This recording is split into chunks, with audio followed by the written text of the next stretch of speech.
Your 20s are about choosing. That's what I've learned. Your 20s is a lot of choosing.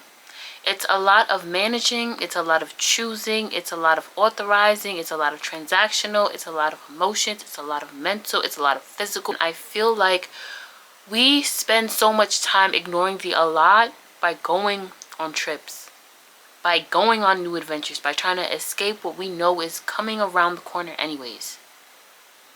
Failed relationships, failed friendships, failed seasons of life. And just because things have failed does not mean you're a failure. Not everything is forever, and when you learn that and you unpack why you feel like everything should be forever or you want it to stay forever, I feel like that's what helps you the most in your 20s. Hey Key Club, welcome back to my channel. If you are new here and not part of Key Club, get yourself a key card and join Key Club. It is the best club on the internet, I wouldn't lie to you. So now let's talk. Nobody talks about how draining your 20s can be. It's always make new memories and go on adventures and discover yourself. Child, I'm 23 and I can tell you from personal experience that I've been through a lot more than what they say it's supposed to be. Your 20s has, well, my 20s has felt like one of the biggest emotional radical shifts of my life. Friendships, people you've known since elementary school all the way up until high school, you don't talk anymore.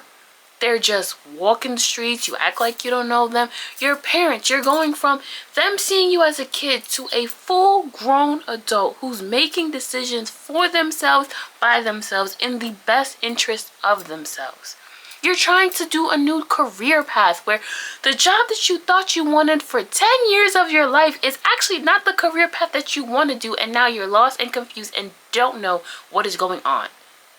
Let's unpack. So first of all, let's talk about protecting your energy and its importance. Number one is feeling constantly on is not sustainable. So when I say on, I mean mentally and physically available to others. I mean always chasing productivity. That is not a sustainable lifestyle because it means you constantly feel like you're a project. You constantly feel like you can always help somebody or be a better friend or be a better daughter or be a better spouse or be a better. There's not always a be a better. It's not always gonna be a better. Sometimes it's okay to be, I'm Makita, I'm okay. I'm Makita, I'm okay. And I feel like a lot of the time, because we're in our 20s, we feel like this is grind time. This is the time to really get locked in, boots on, strapped up, making sure that we're making the best decisions for our future selves. Sometimes you can live in your 20s. Sometimes you can say, I'm okay with not being okay. And I'm okay with being okay. And I'm okay with saying no to whatever all of that is because I don't want to do it. Stop constantly being on. Your energy is one of the most sacred things that you can have and protect. So protect it. Number two, your peace is worth saving. Distance yourself from chaotic experiences and people. I don't care if they went to your barbecue last month. You do not have to go to their house party this month. It is okay to say no to plans. It is okay to distance yourself from people. It is okay to not want to be around certain people and things. It is okay. Because one thing you for sure need to do is protect your energy, your peace of mind. Because I promise you nobody's thinking of you. Because to an extent, all of us are self-centered. And nobody's going to put you first before you put you first. So you need to be putting yourself first. Number three, and I know this one is going to hit home for a lot of women. You are not obligated to choose someone else. Choose yourself. We're nurturers by nature. We always want to take care, always want to make sure everyone is good before us. What happens when something happens to you? Who's nurturing you? If your cup is on E and something happens to you, who is nurturing you? And a lot of the time we'll say, my boyfriend, my mom, my grandma, my sister, whatever. They will not take care of you the way that you know you need. They do not read minds. God forbid something happens, you are the only one that feels what you're going through, that mentally feels what you're going through, physically feels what you're going through, emotionally feels what you're going through, has lived the life of the things you did. You know what you did. You know if you bumped into a rail or tripped over a step, you know that stuff. What if something happens to you and you're not able to tell somebody every waking moment of every second of your life? What are you gonna do? You need to take care of you first, and don't feel guilty about it. Don't feel like you owe anybody anything. Your self, peace of mind, worth of energy, you choosing yourself is not selfish. It's necessary.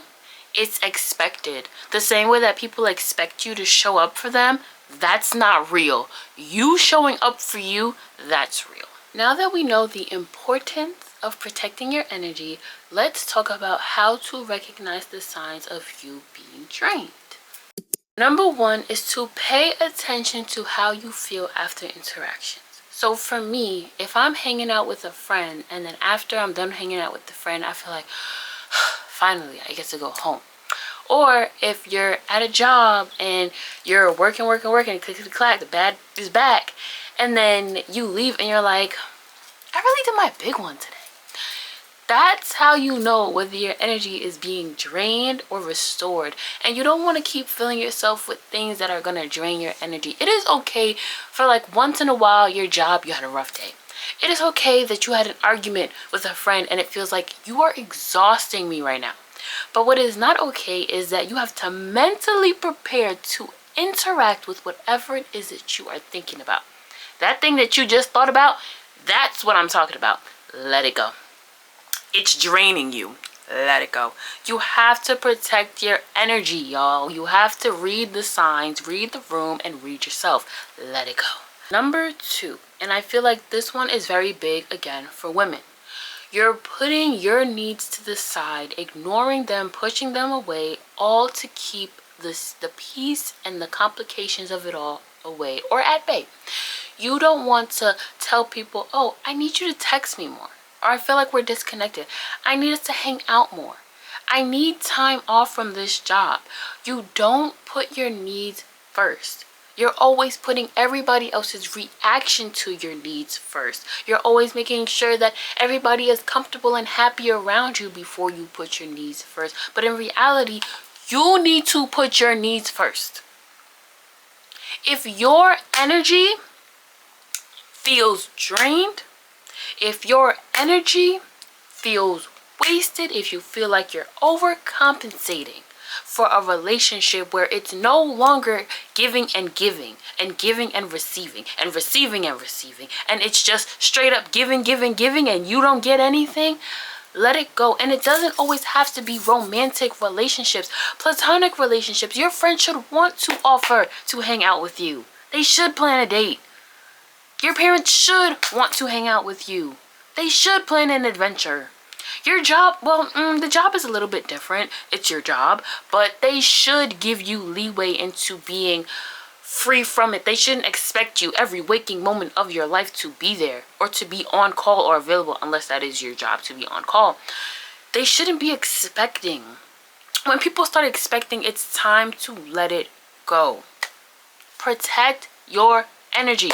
Watch what's draining you and let it go. Number three, when your choices start feeling less like choices and more like obligations, it's time to reevaluate. For example, let's say that you are hanging with your parents and they say, let's go hang with Auntie Mimi. And you don't like Auntie Mimi because she's rude to you, she makes you feel insecure, she has all these nasty things to say about you. But Auntie Mimi just hurt her knee, she lost her job, and you feel bad for her. That's when it feels like an obligation to go see her instead of a choice to go see her. It's let's go see Auntie Mimi, but really it's you're gonna go see Auntie Mimi. No, you're not. You are not obligated to put yourself into scenarios that make you feel uncomfortable, unworthy, or insecure. Nobody can make you do anything that you don't want to do unless they put a to your head or nail you to a wall. So what I suggest is you pack your stuff, tell them no, and figure it out later, because you are not going to be the one that ruins your life. The only person protecting you 100%, the only person that's rooting for you 100%, the only person that will 100% be there for you is you. So you got to protect you, you got to show out for you, you got to be there for you. That's just how it goes. Now that scenario was a little bit heavy, but it does play for everything going on in your life. Once something starts feeling less like a choice and more of an obligation, it is no longer serving you. It's draining you. And you need to recognize those scenarios and you need to step away from them. Nobody should be draining you. Nothing should be draining you. No scenario, no person, no event. Nothing that you are putting time and effort to be around, to be with, to take part of should not be draining you. It could give you a rough day. You can have a rough moment, a rough week even. But nothing should make you physically ill to go and see or attend or be with. You shouldn't have to mentally prepare to hang with your friends. You shouldn't have to mentally prepare to hang with your family. If you have to mentally prepare to do any of those things, to go to a party, to hang with friends, to go to a job, you need to start reevaluating. That's draining you. You need to reevaluate them. With that being said and done, let's talk about boundaries. Because in your 20s, these are the most important years to set your boundaries because they set you up for life. You cannot move forward in your 20s without proper boundaries. I have a whole video about boundaries, but I'm going to briefly go over boundaries in your 20s because they are slightly different from boundaries of your overall life. So in your 20s, you are transitioning from being a child to an adult. Which means that even when people are doing things because they want what's best for you, because they mean well, it doesn't mean it's not draining. It doesn't mean it didn't hurt your feelings. It's always valid. How that thing made you feel, regardless of what their intention was, is valid. Because intention does not ever excuse impact. So let me break this down for you. Number one, it is not your job to regulate everyone's emotions. Tell your parents you can't talk right now because you need to understand what they did just made you feel. Tell your friends, I need a moment. I don't want to hang out right now because what you did last week with Sabrina was not cool. Or tell your boyfriend, hey, what you did yesterday with them dishes? Pack it up. The only emotions that you can regulate are your own. So you have to take the time. You have to take the space. You have to put yourself and how whatever you're feeling is first. Because if you don't do it, you're pushing it to the side. So if the choice you made impacted me negatively and you didn't put me first, who's left? I'm left to put me first. So now I'm putting me first in the decision that I make now, which is to give us space. That's how you regulate yourself. You're not obligated to regulate how they feel. Whatever they did made you feel a way, and however they react to the way that you feel is their business. It's not yours. Now, this is not to say like, oh, you just have to ignore people or just block people or ghost people. No, you can communicate. You can let people know, but you do need to do it. Because regulating your emotions is going to be the biggest boundary setter that you have, the strongest thing on your side to setting boundaries. Regulate them emotions. Number two, if someone feels a kind of way, now let me word this right, when you set a boundary, then they were 100% benefiting from you not having one. Watch this. If you don't answer people's phone calls after 8 p.m. because you know you have to go to work the next day, but you were staying on the phone all night with your boo, or you were answering your homegirl's late night drama text with her man, or you're talking to your mom because she got insomnia at night, or you're answering grandma because she liked to pray for you before you go to sleep. Now, grandma, you can answer because you need the prayer sometimes, you know what I'm saying? But if someone is constantly or consistently trying to access you in times that you are not available or don't want to be available, that is where you set that little boundary of stop calling me, stop texting me, stop reaching for me at times that I don't want to be reached for. Because you're trying to make it seem as if watch this, you are actually intentionally spending time or trying to spend time with me and I'm ignoring you. That is not the case. You are benefiting from the idea that I am not available, but you are trying, and that doesn't slide over here. You know I'm not available past 8 p.m. Stop calling me. Stop texting me. Stop trying to reach out because I'm not going to answer. But you know that. But what you didn't know is that I set this new boundary that says if you call me past 8 p.m., that phone call no longer counts because I already told you I am not available. People like to make it seem as if they're reaching out. Make it seem as if they're trying to let the relationship flourish. A lot of people are known for make it seem energy. You need to pinpoint it, set a boundary, and move past it. And how they feel after that is none of your concern. Setting boundaries in your 20s is going to set you up for life. I'm telling you. You're going to weed out the naysayers. You're going to weed out the, well, I tried people. You're going to weed out all the people that aren't actually trying to benefit you, but trying to make it seem so they can actually receive your benefits. Boundaries have maintained my relationships better than anything I have known to my 23 years on this earth. You need boundaries to protect your energy because your energy is what's going to maintain a positive energy level. When two people are positive, it's going to keep things positive. If one person is hating and one person is positive, it's not going to be positive. It's going to go downhill somewhere.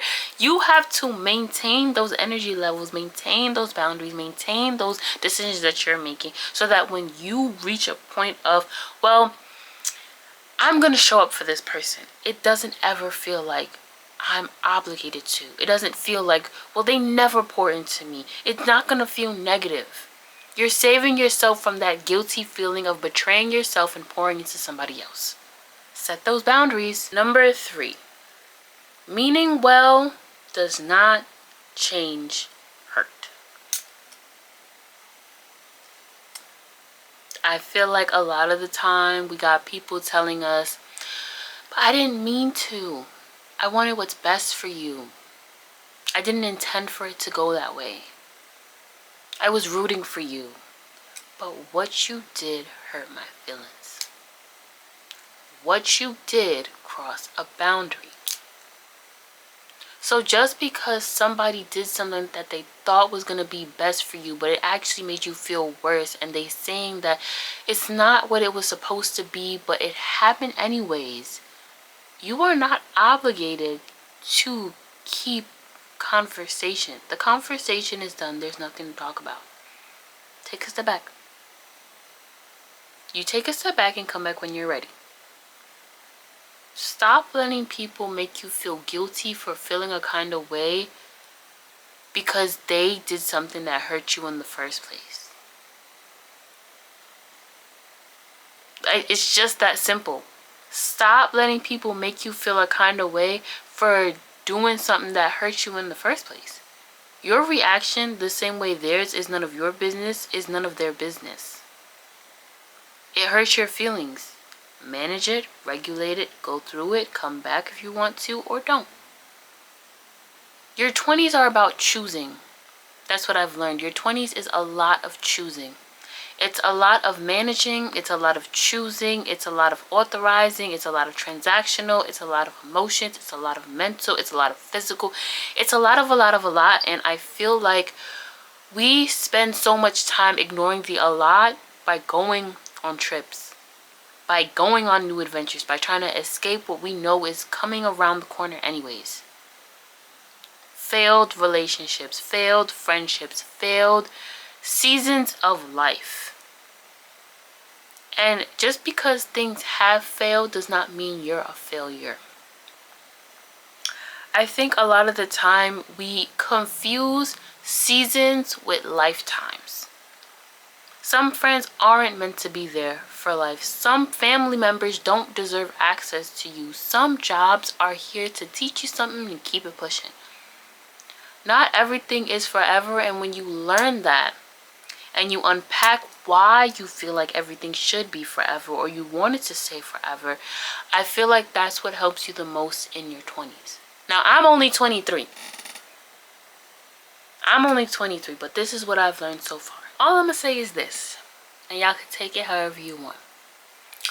Friendships that don't last forever doesn't mean it's not real. Burnout is not a badge of honor. A soft life is not soft if you're constantly performing, which means just because you do the face mask does not mean you feel soft. Your parents do not get automatic access to every part of you, and their version of love may not meet your emotional needs, and that is okay. Protecting your energy is not about cutting people off.